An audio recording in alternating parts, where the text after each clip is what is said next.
നമുക്ക് ഈ chicken bread കോൺ ഉണ്ടാക്കാനുള്ള മസാല ആദ്യം ഉണ്ടാക്കിയെടുക്കാം. അപ്പോൾ അതിന് വേണ്ടിയിട്ട് കുറച്ച് ഓയിൽ ഒഴിക്കുക. ഒരു പാൻ ചൂടാക്കിയിട്ട് ഇപ്പോൾ എണ്ണ നന്നായി ചൂടായി വന്നിട്ടുണ്ട്. ഇനി അതിലേക്ക് നമുക്ക് ഒരു മീഡിയം സൈസിലുള്ള സവാള ചെറുതാക്കി ചോപ്പ് ചെയ്ത് ചേർത്ത് കൊടുക്കാം. ഞാനിപ്പോൾ ഇവിടെ സൺഫ്ലവർ ഓയിലാണ് യൂസ് ചെയ്തിട്ടുള്ളത്. നിങ്ങൾക്ക് വേണമെങ്കിൽ കോക്കനട്ട് ഓയിലും യൂസ് ചെയ്യാം.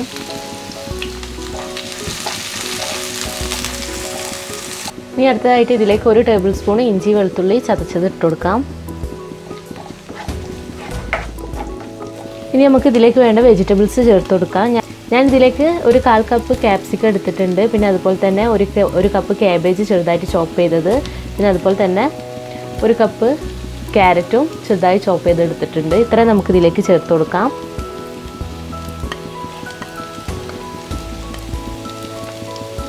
ക്യാബേജ് ഇതൊക്കെ നിങ്ങളുടെ ഇഷ്ടത്തിനനുസരിച്ച് നിങ്ങൾക്ക് മാറ്റം വരുത്താം. പിന്നെ ക്യാരറ്റ് നന്നായിട്ടൊന്ന് മിക്സ് ചെയ്യുക എല്ലാം കൂടെ. ഇനി ഇതിലേക്ക് ഒരു പച്ചമുളക് ചെറുതാക്കി അരിഞ്ഞത് ചേർത്ത് കൊടുക്കാം. പിന്നെ കുറച്ച് കറിവേപ്പിൻ്റെ ഇല അതുകൂടെ ചെറുതാക്കി അരിഞ്ഞത് ചേർത്ത് കൊടുക്കാം. അടുത്തതായിട്ട് ഇതിലേക്ക് ആവശ്യത്തിനുള്ള ഉപ്പ് ചേർത്ത് കൊടുക്കാം. ഇനി ഇത് നമുക്കൊരു 2-3 മിനിറ്റ് ഒന്ന് അടച്ച് കുക്ക് ചെയ്തെടുക്കാം.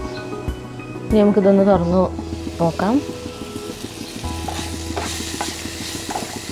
അധികം വേവിച്ചെടുക്കേണ്ട ആവശ്യമൊന്നുമില്ല, കാരണം ഇനി ഇത് നമ്മൾ ഫ്രൈ ചെയ്തിട്ട് കൂടെ എടുക്കുന്നുണ്ട്. അപ്പോൾ ഒരു ഹാഫ് വേവ് ആയാൽ മതി. ഇനി നമുക്ക് ഇതിലേക്ക് വേണ്ട മസാലകൾ ചേർത്ത് കൊടുക്കാം.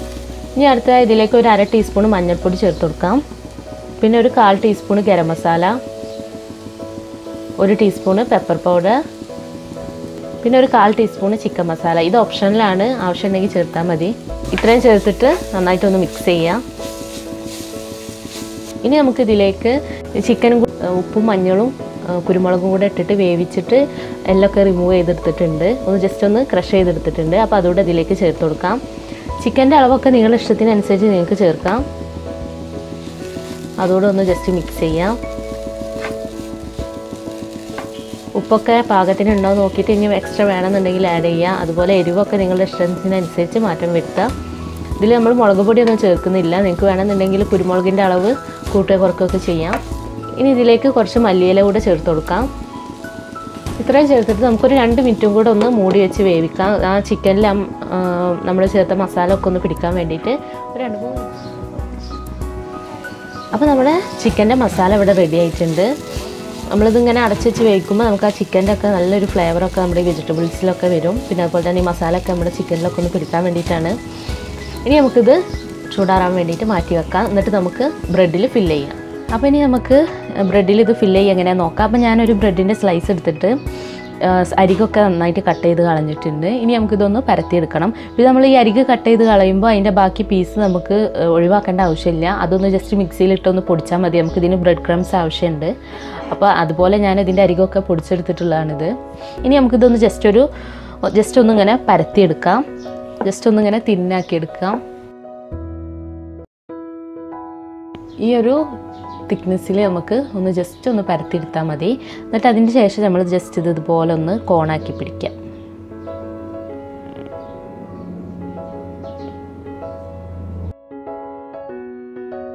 കുറച്ചൊന്ന് ഇത്തിരി വെള്ളം തൊട്ടിട്ട് ഇവിടെയൊക്കെ ഒന്ന് പ്രസ് ചെയ്ത് കൊടുക്കുക. അപ്പോൾ ഇവിടെയൊക്കെ ഒന്ന് ഒട്ടിപ്പിടിച്ചോളും. മൈദയുടെ ആവശ്യമൊന്നുമില്ല. നിങ്ങൾക്ക് വേണമെന്നുണ്ടെങ്കിൽ കുറച്ച് വെള്ളത്തിലൊന്ന് കലക്കിയിട്ട് ജസ്റ്റ് ഇങ്ങനെ ഒട്ടിച്ച് കൊടുക്കാം. പക്ഷെ അതിനൊന്നും ആവശ്യമില്ല. നമുക്ക് വെള്ളം കൊണ്ടിട്ട് തന്നെ നമുക്ക് ഒട്ടിക്കാൻ പറ്റും. അതേപോലെ ഈ ഒരു അറ്റം കൂടെ ഒന്ന് ജസ്റ്റ് പ്രസ് ചെയ്ത് കൊടുക്കാം. അപ്പോൾ ഇത് നല്ലൊരു കോണായി വന്നിട്ടുണ്ട്. ഇനി നമുക്ക് നേരത്തെ നമ്മൾ എടുത്ത് വെച്ചിട്ടുള്ള ഫില്ലിങ് ഇതിലേക്ക് നിറച്ച് കൊടുക്കാം.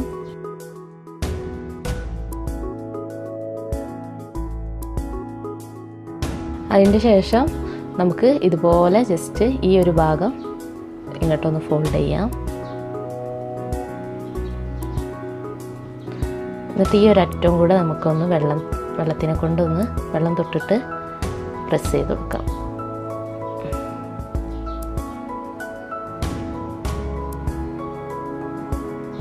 ഇതുപോലെ ജസ്റ്റ് ഒന്നിങ്ങനെ കോണാക്കി എടുക്കുക. ഇപ്പോൾ എല്ലാ ഭാഗവും നന്നായിട്ട് ഒട്ടിയിട്ടുണ്ട്. ഞാനിപ്പോൾ ഇത് വെള്ളം ഉപയോഗിച്ചിട്ടാണ് ഒട്ടിച്ചിട്ടുള്ളത്. നിങ്ങൾക്ക് വെള്ളം ഉപയോഗിച്ച് ഒട്ടിക്കാൻ ബുദ്ധിമുട്ടുണ്ടെന്നുണ്ടെങ്കിൽ മൈദ ഉപയോഗിച്ചിട്ടും നിങ്ങൾക്ക് ഒട്ടിച്ചെടുക്കാം. ഇനി ഇത് നമുക്കൊരു പ്ലേറ്റിലേക്ക് മാറ്റാം. ഇനി നമുക്കിത് ബാക്കിയുള്ള ബ്രെഡ് നമുക്കിതുപോലെ തന്നെ ഒന്ന് ഫില്ല് ചെയ്തെടുക്കാം. അപ്പോൾ ഞാനിപ്പോൾ ഇതവിടെ എല്ലാ ബ്രെഡും എല്ലാം ഫില്ല് ചെയ്തിട്ട് ഇതുപോലെ ഇങ്ങനെ കോണാക്കി എടുത്തിട്ടുണ്ട്. അപ്പോൾ നിങ്ങൾ ബ്രെഡ് ഇതിന് വേണ്ടിയിട്ട് തിരഞ്ഞെടുക്കുമ്പോൾ കുറച്ച് വലിപ്പമുള്ള ബ്രെഡ് നോക്കിയിട്ട് എടുക്കണം. സാൻഡ്വിച്ചിനൊക്കെ ഉപയോഗിക്കുന്ന ബ്രെഡ് നോക്കി എടുക്കണം. എന്നാൽ മാത്രമേ നമുക്ക് ഇതുപോലെ ഫില്ല് ചെയ്യാൻ പറ്റുള്ളൂ. പിന്നെ ചെറുതൊക്കെ ആകുമ്പോൾ കുറച്ച് ബുദ്ധിമുട്ടാണ്. അപ്പോൾ ഇനി ഇതിനെ നമുക്ക് മുട്ടയിൽ മുക്കിയിട്ട് ഒന്ന് ഫ്രൈ ചെയ്തെടുക്കാം. അപ്പോൾ ഞാൻ അതിന് വേണ്ടിയിട്ട് 2 മുട്ട ഇവിടെ ബീറ്റ് ചെയ്തെടുത്തിട്ടുണ്ട്. ഈ എഗ്ഗിലൊന്ന് ജസ്റ്റ് ഒന്ന് ഡിപ്പ് ചെയ്യാം. എന്നിട്ട് നമുക്ക് ബ്രെഡ് ക്രംസിൽ ജസ്റ്റ് ഒന്ന് ഇങ്ങനെ റോൾ ചെയ്തെടുക്കാം.